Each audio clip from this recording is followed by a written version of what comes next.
Good morning friend, welcome to our YouTube channel. मैं हूं आयुषी और आज है 12 जून और 12 जून से करंट अफेयर्स के जितने इंपॉर्टेंट क्वेश्चन होंगे आज की हम इस वीडियो में डिस्कस करेंगे। तो बढ़ते हमारे क्वेश्चंस की तरफ। तो जो आज का हमारा पहला क्वेश्चन है वो है कि इलाहाबाद हाई कोर्ट के जो नए चीफ जस्टिस है वो कौन बने हैं। तो इलाहाबाद हाई कोर्ट के जो नए चीफ जस्टिस है वो है संजय यादव, मतलब justice Sanjay Yadav. Option number B जो है इसका करेक्ट ऑप्शन होगा। तो जस्टिस संजय यादव ने मध्य प्रदेश हाईकोर्ट के वकील के रूप में अपने करियर की शुरुआत की थी। इन्होंने जो अपना करियर था वो मध्य प्रदेश हाईकोर्ट से शुरू किया था और हाल ही में जो है ये इलाहाबाद हाईकोर्ट के नए चीफ जस्टिस बने हैं। क्वेश्चन नंबर सेकंड है, विश्व बैंक ने भारतीय अर्थव्यवस्था को 2022 में कितने प्रतिशत की दर से बढ़ने का अनुमान लगाया है। तो इसका सही ऑप्शन है ऑप्शन नंबर बी जो है 7.5% की दर से बढ़ने का अनुमान लगाया है। तो विश्व बैंक ने भारत की जो अर्थव्यवस्था को 2022 में जो है 7.5% मतलब 7.5% की दर से जो है बढ़ने का अनुमान लगाया है। तो विश्व बैंक ने भारतीय अर्थव्यवस्था को 2021 में 8.3% और 2022 में जो है 7.5% की दर से बढ़ने का अनुमान लगाया है। और विश्व बैंक का कहना यह भी है कि कोविड-19 महामारी की अब तक की सबसे खतरनाक दूसरी लहर से आर्थिक पुनरुद्धार को जो है बहुत नुकसान हुआ है। तो जो 2022 आएगा तो 2022 तक जो होगा भारतीय अर्थव्यवस्था की जो बढ़ने की जो दर होगी वो होगी 7.5%। ये उनका एक अनुमान है। तो यहाँ अगर हम विश्व बैंक की बात करें तो विश्व बैंक के जो प्रेसिडेंट है वो है डेविड मॉलपास। इसका जो हेडक्वार्टर है वो अमेरिका के वाशिंगटन में है। इसकी स्थापना जो हुई थी वो हुई थी जो जुलाई 1944 में और इसके जो फाउंडर थे वो है जॉन मान्यार्ड किनियस और हैरी डेक्स्टर वाइट। आज का हमारा थर्ड क्वेश्चन है, हाल ही में किस व्यक्ति को संयुक्त राष्ट्र की ब्यूरोक्रेसी का नेतृत्व करने के लिए चुना गया है। तो जो ब्यूरोक्रेसी का नेतृत्व करने के लिए जिन्हें चुना गया है वो है K Nagaraj Naidu. Option number D जो होगा इसका सही ऑप्शन है। तो हाल ही में जो है के नागराज नायडू जो है इन्हें संयुक्त राष्ट्र की ब्यूरोक्रेसी का नेतृत्व करने के लिए चुना गया है। तो यूनाइटेड नेशनल संयुक्त राष्ट्र महासभा जो उसके प्रेसिडेंट है वो है अब्दुल्ला शाहिद और इसका जो हेडक्वार्टर है न्यूयॉर्क यूनाइटेड स्टेट मतलब अमेरिका के न्यूयॉर्क में है। और इनके जो संयुक्त राष्ट्र की जो ब्यूरोक्रेसी है संयुक्त राष्ट्र महासभा इसकी ब्यूरोक्रेसी का नेतृत्व करने के लिए जो है के नागराज नायडू को नियुक्त किया गया है। क्वेश्चन नंबर 4 है हमारा, किस व्यक्ति को कुशल दूध आपूर्ति श्रृंखला के लिए जो है एशियाई उत्पादकता संगठन APO टोक्यो जापान से एशियाई पैसिफिक उत्पादन चैंपियन के रूप में क्षेत्रीय पुरस्कार से सम्मानित किया गया है। तो इसका सही ऑप्शन जो है ऑप्शन नंबर ए है RS सॉडी इसका सही आंसर है। तो जो व्यक्ति है मतलब RS सोडी जो है इन्हें कुशल दूध आपूर्ति श्रृंखला के लिए एशियाई उत्पादन संगठन टोक्यो जापान से एशिया पैसिफिक उत्पादकता चैंपियन के रूप में क्षेत्रीय पुरस्कार से जो है सम्मानित किया गया है। तो इनके इस पुरस्कार से एक बात तो क्लियर होती है कि कोई भी काम जो है वो छोटा नहीं होता।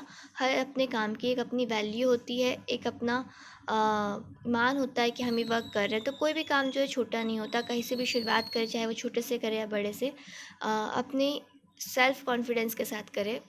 तो ये जो पुरस्कार की हम बात करें तो 2020 में जो है पुरस्कार जीतने वाले पहले भारतीय बने हैं।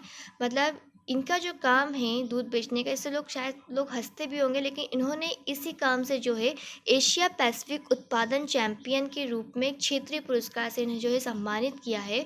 और सबसे बड़ी बात यह है कि 20 वर्षों के बाद, पूरे 20 सालों के बाद ये पुरस्कार जीतने वाले जो है पहले भारतीय होंगे। तो ये हमारे लिए काफ़ी अच्छी बात है। और तो हम इस पुरस्कार की अगर बात करें तो ये पुरस्कार जो है उन व्यक्तियों को दिया जाता है जिन्हें एशिया प्रशांत क्षेत्र में उत्पादकता को आगे बढ़ाने में महत्वपूर्ण योगदान दिया है।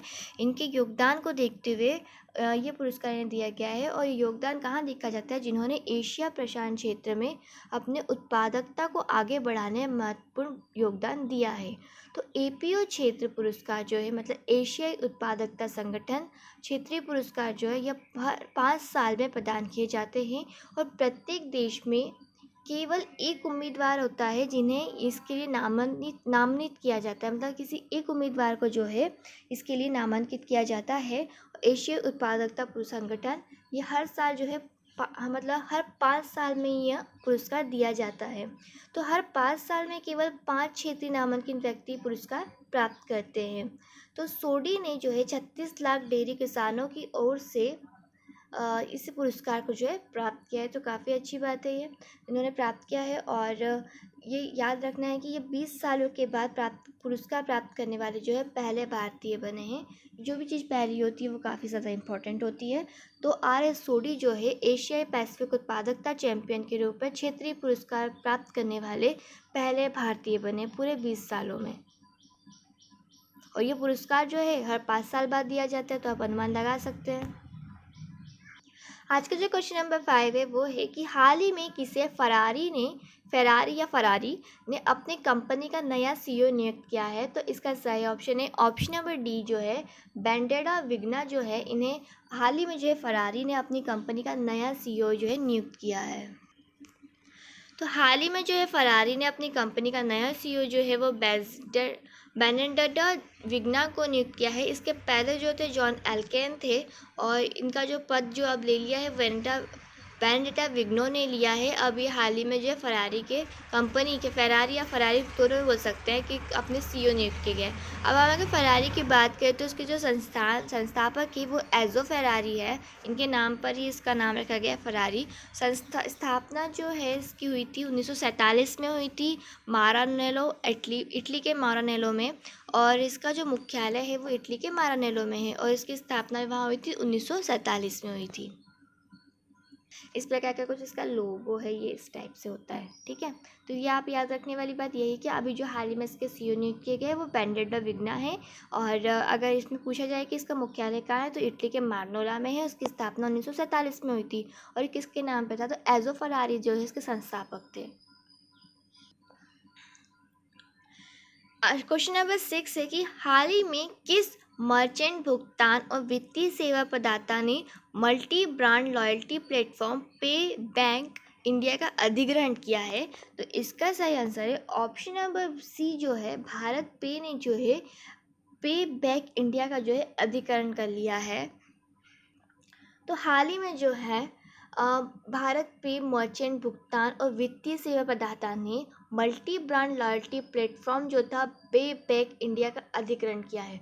तो जो भारत पे जो है अब ग्राहकों को जो है डिजिटल क्रेडिट कार्ड भी प्रदान करेगा, और पे बैक प्लेटफॉर्म पर बाय नाउ पे लेटर BNPL सेवाएं जो है वो शुरू करेगा। तो पे बैक इंडिया के ग्राहक भारत पे क्विक रिस्पॉन्स QR कोड के माध्यम से ऑफलाइन स्टोर पर भी अपने लॉयल्टी पॉइंट्स और BNPL सेवाओं का जो है फ़ायदा उठा सकते हैं। अगर हम यहाँ भारत पे की बात करें तो भारत पे के CEO जो है वो है अश्नियर ग्रोवर। मुख्यालय जो है इसका नई दिल्ली में है, और जो इसकी स्थापना हुई थी वो 2018 में हुई थी। क्वेश्चन नंबर 7 है फुटबॉल एसोसिएशन इंग्लैंड की पहली महिला अध्यक्ष कौन बनी है। तो इसका सही ऑप्शन है ऑप्शन नंबर 8 डेविड हैविट जो है ये फुटबॉल एसोसिएशन इंग्लैंड की पहली महिला अध्यक्ष बनी है। तो फुटबॉल एसोसिएशन इंग्लैंड की पहली महिला अध्यक्ष जो है वो डेविड हैबिट है। और इसमें इंपॉर्टेंट ये है कि जो भी चीज़ पहली होती है वो इम्पॉर्टेंट होती है। तो ये इंपॉर्टेंट है कि जो इंग्लैंड की पहली महिला अध्यक्ष जो बनी है फुटबॉल एसोसिएशन की वो है हैविट डेविड। और फुटबॉल एसोसिएशन का जो गठन हुआ था वो 1986 में हुआ था। और फुटबॉल एसोसिएशन इंग्लैंड में स्थित फुटबॉल की गवर्निंग बॉडी है। तो इसमें याद रखने वाली यही है कि डेबी हैविट है, इन्हें फुटबॉल एसोसिएशन इंग्लैंड की पहली महिला अध्यक्ष चुना गया है। और इंग्लैंड की फुटबॉल एसोसिएशन जो स्थापना हुई थी वो 1986 में हुई थी। स्थापना या गठन बोल सकते जो हुआ था 1986 मतलब 1986 में हुआ था। क्वेश्चन नंबर 8 है कि हाल ही में फ्रांसीसी रक्षा और एरोस्पेस समूह थेल्स ने किस व्यक्ति को भारत के उपाध्यक्ष और डायरेक्टर के रूप में नियुक्त किया है। तो इसका सही आंसर है ऑप्शन नंबर डी जो है आशीष सराफ जो है इसका सही ऑप्शन है कि हाल ही में जो है फ्रांसीसी रक्षा और एरोस्पेस समूह थेल्स ने जो है आशिफ शराफ को जो है भारत के उपाध्यक्ष और डायरेक्टर के रूप में जो है नियुक्त किया है। तो यह इमैनुअल डी राफेल की जगह लेंगे, जो थेल्स में मध्य पूर्वी क्षेत्र के उपाध्यक्ष और प्रमुख के रूप में भूमिका निभा रहे थे। अब इनकी जो जगह लेगी वो आशीष सराफ ने ली है।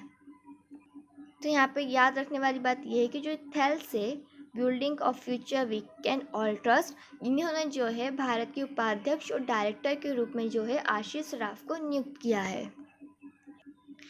क्वेश्चन नंबर 9 है इकोनॉमिक्स इंटेलिजेंस यूनिट EIU द्वारा प्रकाशित ग्लोबल लिवेबिलिटी जीवित रहने की योग्यता इंडेक्स 2021 में किस शहर को पहला स्थान मिला है? तो इसका सही ऑप्शन है ऑप्शन नंबर ए, न्यूजीलैंड का जो ऑकलैंड है, इसे जो है ग्लोबल लिवेबिलिटी मतलब जीवित रहने की योग्यता के अनुसार इंडेक्स 2021 में जो है शहर को पहला स्थान दिया गया है। तो ये काफ़ी इंटरेस्टिंग क्वेश्चन है, इसकी हम थोड़ी सी और डिटेल लेंगे। तो जो इकोनॉमिक्स इंटेलिजेंस यूनिट है, उनके द्वारा उन्होंने कहा है कि ग्लोबल लिवेबिलिटी मतलब जीवित रहने की योग्यता के अनुसार इंडेक्स 2021 में जो सबसे पहला शहर है वो है न्यूजीलैंड का ऑकलैंड। मतलब ये काफ़ी अच्छी जगह है जहाँ पर आपकी ग्लोबल लिवेबिलिटी के हिसाब से बहुत ही अच्छी जगह है। तो सबसे पहले अगर जो ग्लोबल लिवेबिलिटी के हिसाब से जो सबसे अच्छी जगह है तो वो है न्यूजीलैंड का ऑकलैंड। सेकेंड है जापान का ओसाका। थर्ड है ऑस्ट्रेलिया का एडिलेड और न्यूजीलैंड का वेलिंगटन 4th पोजीशन पर है। तो जापान का टोक्यो 5th पोजीशन पर है। ऑस्ट्रेलिया का पर्थ जो है वह 6th पोजीशन पर है। स्विट्ज़रलैंड का ज्यूरिखा 7th पोजीशन पर है और स्विट्ज़रलैंड का जिनोवा जो है वो 8th पोजीशन पे है। और ऑस्ट्रेलिया का मेलबोर्न 9th में है और ऑस्ट्रेलिया का ब्रिस्बेन जो है वो 10th स्थान पर है। तो ये सारी सूची जो दी गई है इसमें जो है ये बताया है कि दुनिया के शीर्ष 10 रहने योग्य शहरों की सूची है ये, जिसमें सबसे फर्स्ट पोजीशन पर है न्यूजीलैंड का ऑकलैंड। तो ये याद रखने वाली बात है। अब जो ये हमारी सेकंड सूची दी है, इसमें ये बताया है कि दुनिया के सबसे कम रहने वाले 10 शहरों की सूची कौन सी है। कम रहने वाले या सबसे बेकार शहर आप समझ सकते हैं। मतलब यहाँ रहना जो है, मतलब यहाँ पे जो ग्लोबल एबिलिटी है, जीवित रहने की योग्यता जो हमारी होगी वो बहुत कम होगी। तो इस सूची में वो दिया गया है, तो इसके बारे में हम थोड़ा पढ़ेंगे। तो वो जो पहला देश है जहाँ पर हमारी ग्लोबल एबिलिटी मतलब जीवित रहने की योग्यता कम होगी वो है सीरिया का दमिश्क। मतलब यहाँ पे जो होता है बमबारी जो होती है, बम विस्फोट जो होते हैं, गोलीबारी, वो दिन रात दिन दहाड़े होती रहती है। इसलिए यहाँ पे जो जीवित रहने की आशंका जो है बहुत कम है, क्योंकि यहाँ के जो इंसान है वो खुद यहाँ की पॉपुलेशन जो डर के रहती है। सेकंड जो है नाइजीरिया का लागोस और थर्ड है पापुआ न्यू गिनी का पोर्ट मोरेस्बी और फोर्थ है बांग्लादेश का ढाका। फिर फिफ्थ है अल्जीरिया का अल्जियर्स और लीबिया का त्रिपोली 6th पोजीशन पर है। पाकिस्तान का कराची ये है 7th पोजीशन पे। जिम्बाब्वे का हरारे 8th पोजीशन पे। कैमरून का दुआला 9th पोजीशन पे और वेनेजुएला का काराकास जो है वो 10th पोजीशन पर है। तो इसमें याद रखने वाली बात यह है कि दुनिया के शीर्ष स्थान पे मतलब 10 रहने योग्य शहरों की सूची में सबसे पहले स्थान पे जो शहर है वो है न्यूजीलैंड का ऑकलैंड। और जो सबसे बेकार है मतलब उसमें जो अगर हमें 2 देश याद रखने हैं, तो अगर आप फर्स्ट याद रखते हो कि सीरिया का दमिश्क सबसे डेंजरस प्लेस है, मतलब यहाँ रहने वाली जो जगह, यहाँ रहना इतना अच्छे से नहीं रहा जा सकता, मतलब जीवित रहने की आशंका कम है, जीवित रहने की योग्यता कम है। 2021 के इंडेक्स के अकॉर्डिंग ग्लोबल लिवेबिलिटी यहाँ की कम है। तो ये इसमें पहला पोजीशन जो होगा वो सीरिया का दमिश्क होगा। लेकिन हमें अगर याद रखना है तो हमारे जो पड़ोसी देश है ढाका मतलब बांग्लादेश का ढाका 4th पोजीशन पर है और पाकिस्तान का कराची जो है 5th पोजीशन पर। ये दोनों हमारे लिए इम्पोर्टेंट इसलिए क्योंकि ये हमारे दोनों है पड़ोसी देश है। तो इसमें ये आज का बहुत ही इंटरेस्टिंग क्वेश्चन लगा था। तो अगर आप इसका स्क्रीनशॉट लेके अपने व्हाट्सएप स्टेटस पे भी रखना चाहते हैं तो भी रख सकते हैं, मतलब और भी लोगों को नॉलेज मिलेगा कि सबसे पहली जो चीज़ें कौन सी है, तो वो भी घूमना चाहेंगे यहाँ, इन जगहों पे घूमना पसंद करेंगे। तो ठीक है, हम बढ़ते हैं हमारे नेक्स्ट क्वेश्चन। आज का जो हमारा क्वेश्चन नंबर 10 है वो है कि हाल ही में किस राष्ट्रीय पुरस्कार विजेता बंगाली फिल्म निर्देशक का जो है निधन हो गया है। तो इसका सही ऑप्शन है बुद्धदेव दास गुप्ता। बुद्धदेव दास गुप्ता का हाल ही में जो है निधन हो गया है। वो बंगाली फिल्म निर्देशक थे। तो बढ़ते हैं इनकी थोड़ी सी डिटेल। तो बंगाली हाल ही में जो है बुद्धदेव दासगुप्ता, जो कि राष्ट्रीय पुरस्कार विजेता बंगाली फिल्म निर्देशक थे, इनका निधन हो गया है। और कई राष्ट्रीय पुरस्कार विजेता बंगाली फिल्म निर्माता प्रसिद्ध कवि बुद्धदेव दासगुप्ता का गुरुवार सुबह लगभग 6 बजे जो है उनके दक्षिणी कोलकाता स्थित आवास पर निधन हो गया है। और इनके निधन पर जो है नरेंद्र मोदी ने भी अपना जो है वो दुख प्रकट किया है। दोनों ही नेताओं ने अपना दुख प्रकट किया है। और इनकी जो ये पिक आपको दिख रही होगी, ये है बंगाली फिल्म निर्देशक बुद्धदेव दासगुप्ता। हम इनके पुरस्कार के बारे में थोड़ी सी डिटेल लेंगे क्योंकि इन्होंने काफ़ी सारे पुरस्कार जीते थे। तो बुद्धदेव दासगुप्ता को मिले पुरस्कारों में जो इनका पहला पुरस्कार था वो था सर्वश्रेष्ठ फिल्म के लिए राष्ट्रीय पुरस्कार इन्हें मिला था बाघ बहादुर के लिए। और चरचर के लिए मिला था इन्हें 1900 मतलब सर्वश्रेष्ठ फिल्म पुरस्कार मिला था। तो कौन कौन सी फिल्म थी? पहले थी बाघ बहादुर 1990, सेकेंड थी चरच 1994 में, फिर लाल दर्जा आई थी 1997 में, मोडोमेर उपाख्यान थी 2002 में, और काल पुरुष थी 2005 में। इन्हें इन फिल्मों के लिए जो है राष्ट्रीय पुरस्कार मिला था। सेकेंड है सर्वश्रेष्ठ निर्देशन के लिए राष्ट्रीय पुरस्कार, राष्ट्रीय फिल्म पुरस्कार। तो सर्वश्रेष्ठ जो निर्देशन की फिल्म थी वो थी उत्तरा, जो 2000 में आई थी। और स्वप्नेर जो थी वो स्वप्नेर दिन जो है वो 2005 में आई थी। थर्ड है बंगाली में सर्वश्रेष्ठ फीचर फिल्म के लिए राष्ट्रीय पुरस्कार। तो दूरदत्व की 1978 में आई थी, फेरा 1987 और दहदार कथा जो है 1993 में आई थी। सर्वश्रेष्ठ कला संस्कृति फिल्म के लिए पुरस्कार उन्हें मिला था तो अ पैटर ऑफ एल्केवेट साइलेंस गणेश पाइन 1998 में आई थी। और सर्वश्रेष्ठ पथकथा के लिए जो इन्हें राष्ट्रीय पुरस्कार मिला था वो थी फेरा 1987 में आई थी। तो इतने पुरस्कार इन्हें मिल चुके थे बुद्धदेव दासगुप्ता को। मतलब काफ़ी ज़्यादा फेमस पर्सनालिटी थी जिनका हाल ही में जो है निधन हो गया है। क्वेश्चन नंबर 11 है आज का कि चैनलियस की रिपोर्ट के अनुसार 2020 में बिटकॉइन निवेश में कौन सा देश पहले स्थान पर रहा है? तो इसका सही ऑप्शन है ऑप्शन नंबर सी, अमेरिका जो है पहले स्थान पर रहा है। तो चैनलियस की रिपोर्ट के अनुसार 2020 में बिटकॉइन निवेश का में जो है अमेरिका जो देश है वो पहले स्थान पर रहा है। अब जो भी चीज़ पहली बार होती है, जो पहली पोजीशन पर होती है, तो टॉप 1 मतलब टॉप 10 में अगर जो फर्स्ट पोजीशन पर है वो चीज़ बहुत ही इंपॉर्टेंट होती है। तो चैनलियस की रिपोर्ट के अनुसार 2020 में बिटकॉइन निवेश में पहला देश जो रहा था वो था अमेरिका, इनका पहला स्थान रहा है। तो ये जो इसकी बात करेंगे तो मैनहट्टन और न्यूयॉर्क में स्थित एक ब्लैक चेन एनालाइज कंपनी है चेन एनालिसिस ने अपनी रिपोर्ट में बताया कि अमेरिका में व्यापारियों को 2020 में बिटकॉइन निवेश में $4.1 अरब के लाभ के साथ सबसे अधिक लाभ हुआ है। तो वही चीनी व्यापारी को $1.1 अरब के साथ दूसरे स्थान पर रहे हैं। बिटकॉइन निवेश लाभ जो होता है 2020 में शीर्ष 25 देशों में भारत जो था वो 18वें स्थान पर आया है, ठीक है। तथा उसका कुल लाभ जो है वो $241 अरब है। तो पहली पोजीशन पे जो था बिटकॉइन निवेश में, तो बिटकॉइन निवेश में पहली पोजीशन पे अमेरिका है, कितने डॉलर के साथ? $4.1 के साथ। और सेकंड पोजीशन पर है चीनी व्यापारी जो है $1.1 के साथ। और जो भारत का जो है पोजीशन है वो 18वें स्थान पर है। तो ये इस पे इम्पॉर्टेंट है कि जो पहला होता है वो इम्पॉर्टेंट है, याद रखने वाली बात होती है। तो अमेरिका जो है चैलिस रिपोर्ट के अनुसार बिटकॉइन निवेश में 2020 के बिटकॉइन निवेश में पहला स्थान पर रही है।